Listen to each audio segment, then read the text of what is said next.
Would you look at that, an avid Dungeons & Dragons hater reviewing a D&D game? Well, I can let a lot of things slide if Larian are the ones who made this. Divinity Original Sin was a pretty good game.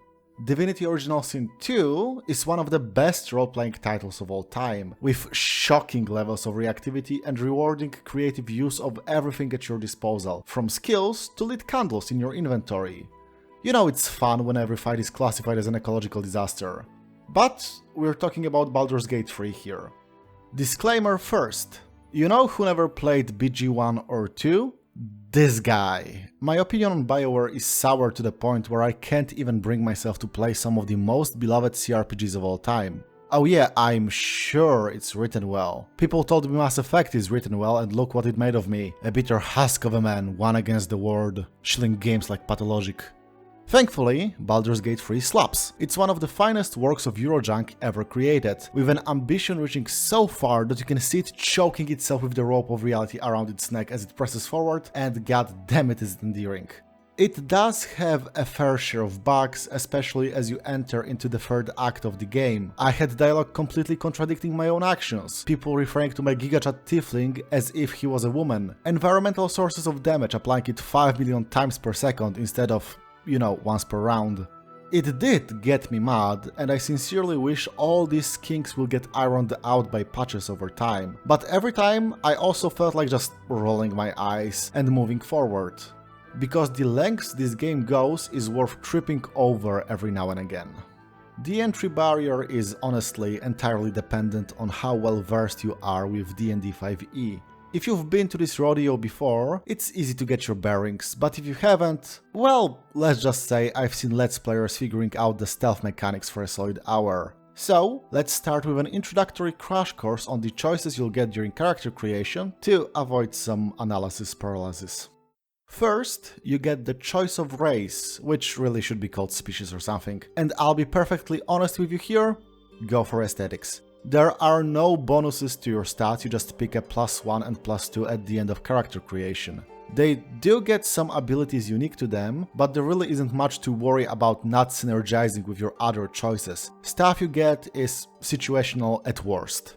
You got basic bitch humans, elves as is standard when you rip off Tolkien in the 70s, the centrist option between the two, edgy hair metal elves that fuck spiders, Go Nagai's Devilmen, grumpy short stacks, chill short stacks, neurotic short stacks, scalies, Warhammer 40k humans with a new coat of paint, and every bodybuilder's dream physique havers. Then you have the choice of class, which is a fancy way of saying this is where you decide how the game will look for you. But don't worry, you can get a full rebuild for dirt cheap at any point in the game, so feel free to go with what seems cool and change it up later. Fighters hit hard and can sometimes just decide to take a second action in a row, which rules. Barbarians ignore armor in favor of being so angry they get damage reduction. Monks punch people in the dick really fast with cheap damage. Rogues stab people in the dick for bonus damage and sneak around. Rangers have animal bodies and nature spells in addition to swords. Druids can turn into animals and also learn spells at Woodstock. Wizards had to commit to virginity for 30 years to be able to learn and cast almost every spell ever. Sorcerers were born with their magic powers, so they got laid, and also have ADHD so they can't learn stuff from scrolls like wizards do. Warlocks get their powers from a glucose guardian and can only go balls to the wall in short bursts before taking a power nap. Clerics can be anything they want, honestly, depending on what god they serve, but also they heal. Paladins are like fighter clerics, but they also need to follow vows they made that give them unique powers. And the bards get a little bit of everything and can override the soundtrack by playing a tune in the middle of a fight. So they're clearly the best class.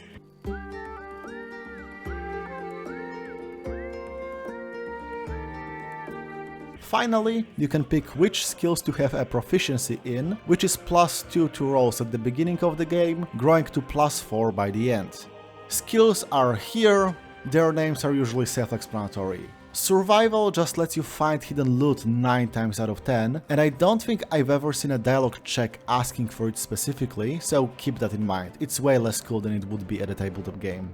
If you don't feel comfortable spending 5 millennia in character creation, you can also just play as one of the origin characters, who are otherwise companions in the game. Or Dark Urge, a spicy 7th origin, where you still make a custom character, but whenever you interact with people, you get intrusive thoughts going kill, kill, maim, murder, bite, kill, bathe in their blood. With that out of the way, make your perfect waifu or husbando for reasons, and you can begin your adventure. As a prisoner on a flesh ship locked in the middle of combat with dragon riding space elves. In the middle of literally hell. They also put some fucking bug in your eye. Hooray! So yeah, you got kidnapped by illitids, those squid-faced dudes, and they want to use you as food for their baby that they implanted in your eye socket. Along with a squad of fellow infected who are absolute disasters of mortal beings, you need to get out and find a cure, inevitably stumbling into trouble, devilish plots, and otherwise cool shit. Including on a meta level, cause man, this game looks and sounds so pretty. Audiovisual presentation was already a very strong aspect of Divinity OS 2, but here it's just amazing. Animations are fluid, rolling hills of grass look cozy as hell, gross stuff looks truly horrifying, and an optional boss fight gets their own vocal theme song. Just all out amazing stuff, only sometimes hindered by the camera being absolutely unable to handle large changes in verticality, or obstacles to your line of sight for spellcasting, getting stuck on handrails and such despite what common sense might dictate. Treat this game as a 2D game using 3D models for fanciness to save yourself some hair tearing. Skill checks are a simple affair in dialogues and such. The game adds up all your modifiers, you may add more if you have appropriate spells or potions and such. Roll a digital d20, you either pass or fail. 1 is always a failure and 20 is always a success. Advantage means you roll 2 dice and take the higher roll. Disadvantage is the same but you take lower. Try not to think too hard about how much d20 sucks as a die due to how large of a spectrum there is between 1 and 20 with an equal 5% chance for every result. Just roll with the results, unless your party wipes honestly, emergent storytelling and such. Everything happens in real time unless combat starts, in which case it switches to a turn-based mode. You can also turn it on at any moment. Let's say you're dodging traps or are trying to sneak around guards, in which case being able to do it step by step without worrying about time constraints is really helpful. Anyone saying that real time with pause is better is gonna get shoved into a locker. I can understand concerns about it taking too long, which is why I'm happy to report that if enemies are numerous, they just take a bunch of their turns at the same time, especially if all of them are the same action. It also works in co-op, to which we'll get in a minute, so if you and your friends have initiative at the same time, uninterrupted by enemies, you can do stuff at the same time. Which opens up some fun options, as you can coordinate your actions to match the situation, not just take full turns one after another. Look, I'll level with you. I understand the instinct saying that automating all these dice rolls and getting stuff done quicker is more exciting. However, please consider how many simplifications need to be made to actually allow for this. Because the devil is in the details, especially for a game like this. Look at all these buttons. You can just click full attack every turn, sure. You can also shove a guy off a cliff, throw your halfling companion at them, jump in the middle of a group of enemies, cast silence at a drum that a goblin wants to use to raise an alarm, carry a corpse in your backpack to have an additional body to raise when a fight starts. Press the fucking buttons! Make use of the options given to you and you will have way more fun than by pressing auto attack and waiting for the combat to resolve. Trust me. You always have 3 resources. An action, a bonus action and movement. The last one is self-explanatory. The action can be used on pretty much anything, attacking, casting spells, helping a companion up from the ground, etc. Bonus actions can be used on different things, really depending on your class and gear. Pretty much every weapon type has a unique follow-up attack that is weaker but can inflict some status effect, like tripping up a guy with your quarterstaff. In general, they can also be used on an attack with an offhand weapon, drinking potions, jumping or shoving people around. But classes all pretty much have additional stuff to do with them. Fighters can self-heal, rogues can get away from a fight or hide, monks can punch even more, some spells are bonus actions. On that note, anyone can use magic scrolls and special arrows. You'll find a ton of them. Use them. Press the buttons. I know I'm ranting about this, but I've seen discourse about how unforgiving the game is or how power gaming is bad, and my man, First of all, I sincerely don't like the approach of thinking that knowing the game systems and using them to your advantage is lowbrow in some way, especially as I was spouting the same tripe a few years back. Second of all, you'll be swimming in resurrection scrolls and can also get allies back to life for cheap at your camp. Someone kicking your character into a hole is a reason to laugh, not despair over how everything is so over. Just roll with it, save often just in case. Some endgame fights can be a bit tough, but honestly that's what makes them memorable. Total party kill may be the worst thing that can happen at the table, even this simulated one, but the second place is firmly taken by an enemy that is hyped up to be hot shit, only to fold like a cherry in one turn. Anyway, let's get to the plot in a non-spoilery capacity for now. In broad terms, I like it quite a bit. I do have some caveats, spoilers included, but we'll get to them in a big batch later along with other hangups. I think that Larian did what they do best, same as with their previous title, by crafting a story of ever-escalating stakes and an ever-present sweet whisper in your ear that this all can be so much easier if you just let some people suffer and also maybe snort a few more bugs directly into your brain. Of course, you can try your chances taking a cult fanatically following some new deity head-on, but wouldn't it be so much easier if you got to their tools of power first and maybe kept them after the fact? Come on. It's me, boy, on the PS5, speaking to you inside your brain. This is true not just for you, but the people in your party as well. The core companions are great, I genuinely like all 6 of these walking disasters. Like, they all start off as either morally dubious or otherwise disturbed at best, but you can fix them, or make them worse if you so desire. And wouldn't you know it, all of their stories develop along with the main plot and aren't just one-and-done side plots for you to do in the mid-game. Who would have thunk? I particularly have to give props to Astarion, who may be an opportunistic scoundrel in for himself, but goddammit is he funny. Of course! What fun! I'm going to fucking kill you. Fun fact, that's the same voice as Heisenberg in Resident Evil 8. Also, stories of some NPCs are tied to a D&D module called Descent into Avernus, where a town got dragged into hell. Don't worry if you haven't played it, I have neither, but if you ever wonder what it was like for all these nice tieflings, hey, you can gather a group of friends around the table and find out. I said many a times that one of the biggest strengths of D&D as a setting is its variety of opponents and the powerful sense of progression the escalating threats can give. Too many role-playing games just throw the same shit with different numbers at you and call it a day. Thankfully, BG3 capitalizes on this wealth spectacularly, starting off struggling against bands of goblins only to find yourself standing your ground against a powerful golem hours later is some good shit. At first, I was a bit dissatisfied that the maximum level you can reach is 12. I get that this is plenty of progression and where most campaigns in tabletop end, but man, the core book goes up to 20, let me unlock my full potential. But seeing endgame bosses have higher level than you ever could? Casting spells unavailable to you? And still kicking their shit in? Oh yeah, put it in my veins, doctor. On that note, I'm going to delve into spoilers now. If you want to avoid them, go to the page of the core handbook now visible on the screen. Go listen to the Bard's performance in the meantime or something. We'll be back for more, don't you worry. But before I go, one last word of advice. Never pick True Strike. They made that spell suck colossal amounts of ass in 5th edition, and this game did not fix it. Spend your action concentrating to get an extra die on your next attack against a chosen target? We already had a tool for that, it was called attacking twice. Anyway, see you in the chapters that are not for DMs only. Shoo. 1, 2, 1, 2, 3. If you whinge about spoilers, testicular torsion upon D.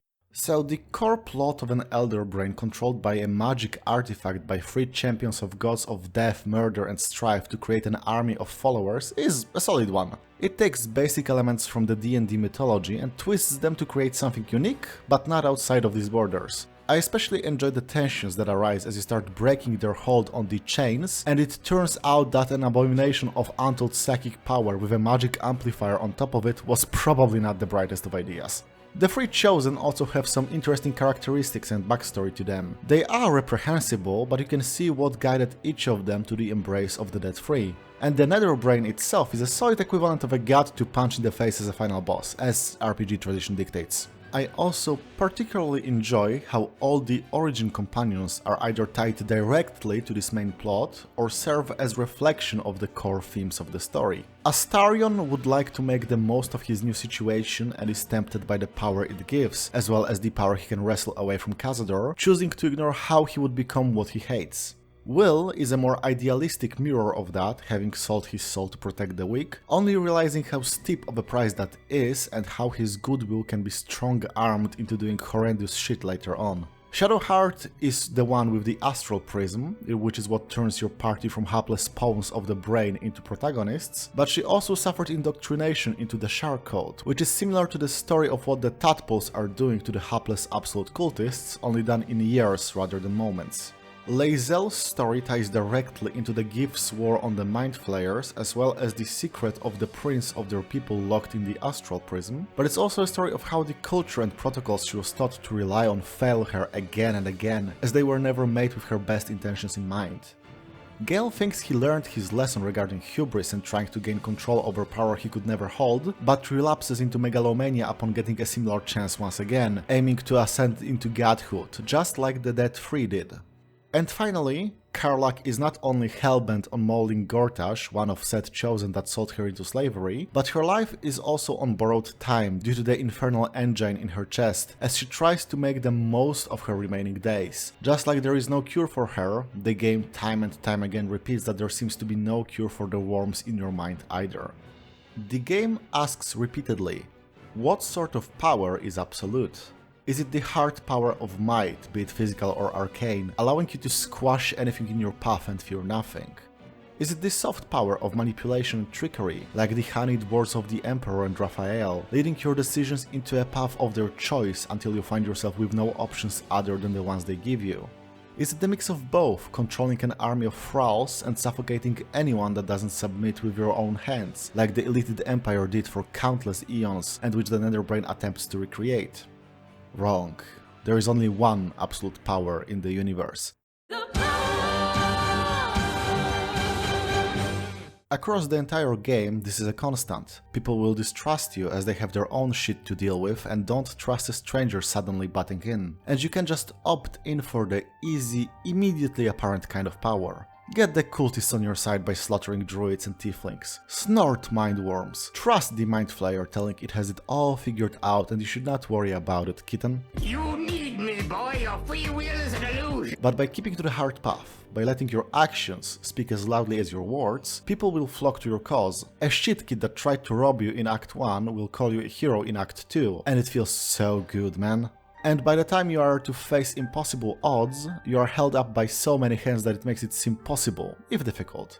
Both your companions and everyone that you helped see a better path along the way. Which sadly is also where my criticisms of this game start. Because while the game writing is incredibly good at leaving those little temptations in your path, it kinda blows at capitalizing on them if you decide to actually follow through. I think it's really good that the game did away with alignment to make all the choices in the game truly yours, and I understand that an evil route is usually an afterthought in games like this, but sometimes it just feels off. Wanton murder is a bit boring in the long run, just like Undertale warned us. You are also mathematically down in the drain when it comes to companion count, and sometimes the path feels somewhat railroady? Let me paint you an example. During our co-op game in Act 2, our leader Dark Urge Barbarian did not take kindly to Jaheira constraining them and asking questions, so they started swinging. This led to us killing Isobel, who maintained the protective barrier around the inn, and we got a cutscene of a winged horror, which we never saw before, kidnapping her. And we got teleported outside the inn. And the kid tieflings apparently can't die, cause they kept zooming around the place like they did cocaine straight out of Mistra's secret little desk drawer. Like, what? One is to assume the idea here was that you spoke with Ketheric first and agreed to his plan to attack the inn while his servants get his daughter back, but it definitely is not how we stumbled into it. Or how, if you decide to deal with Gortash after killing Orin and take his deal for joining powers, his head is exploded by the Netherbrain. It does effectively show how powerful it is and that you broke what was constraining it, but it just feels so abrupt you can't help but feel like your DM is running out of ideas and doesn't want you to finish the campaign 3 sessions early. Same deal with Raphael backing out if you try to accept his deal immediately. It makes sense as his plans were reaching much further than your soul, but in the moment it feels weak. And doing brainworms is just a straight upgrade. Your face looks wonky, but it doesn't carry any drawbacks whatsoever, which, not a fun honestly. I get that ruining my run 90 hours in for essentially playing with the game's mechanics would feel weak, I criticized that very thing not so long ago, but I just kinda wish there was, I don't know, dialogue options peppered in? Like a Dark Urge but for absolute INTP Mind Flayer callousness or something. Again, I do not wish to bemoan limitations on what is, ultimately, a fun idea for a second run for most players. There is no such thing as a perfect replica of the tabletop experience when it has to be pre-written, but with the amount of freedom given to you in raw gameplay, it does feel like a wall to the face. Maybe they'll figure out how to glue these things with more grace, but for now, it feels off.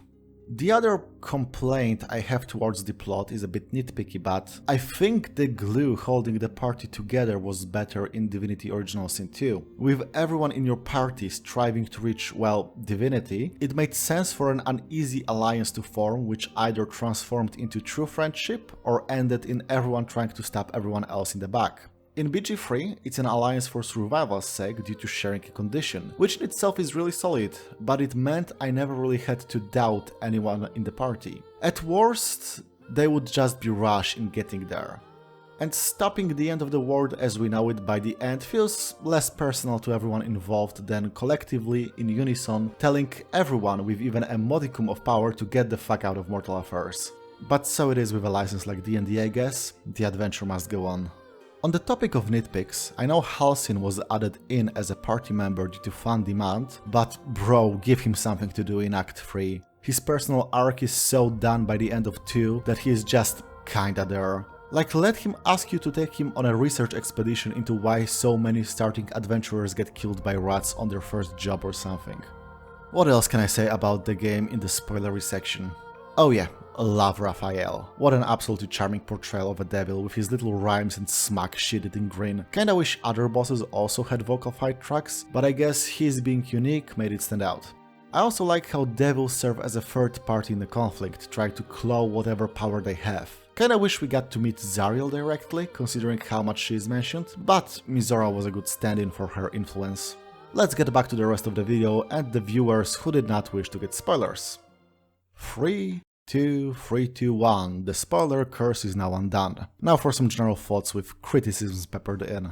The maps are not huge, but they are absolutely dense, which is a staple Larian's trick. Every time I went through a locked area or something, I was just astounded by how many alternatives ways in I could see of getting there. Turning into a small animal to use a pipe, or doing the same after turning into gas, or jumping across scaffolding, stuff like that. Even in open spaces, it often feels like there is more than one way to approach every place, which is great. What is not great is that if there is something requiring a roll to notice, it can feel arbitrary.